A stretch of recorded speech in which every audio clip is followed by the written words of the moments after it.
แนวโน้มสภาพอากาศในวันที่ 21 ไปจนถึง 23 พฤศจิกายน มวลอากาศเย็นจะอ่อนกำลังลง อุณหภูมิจะอบอุ่นขึ้น ติดตามสภาพอากาศของประเทศไทยในช่วงเดือนพฤศจิกายนไปจนถึงต้นเดือนธันวาคม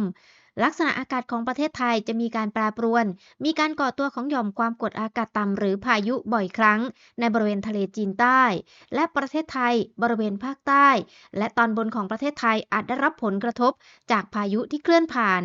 แนวโน้มสภาพอากาศในช่วงเดือนธันวาคมจะมีฝนตกหนักบริเวณภาคใต้และอาจมีฝนเกิดขึ้นบริเวณตอนบนของประเทศไทย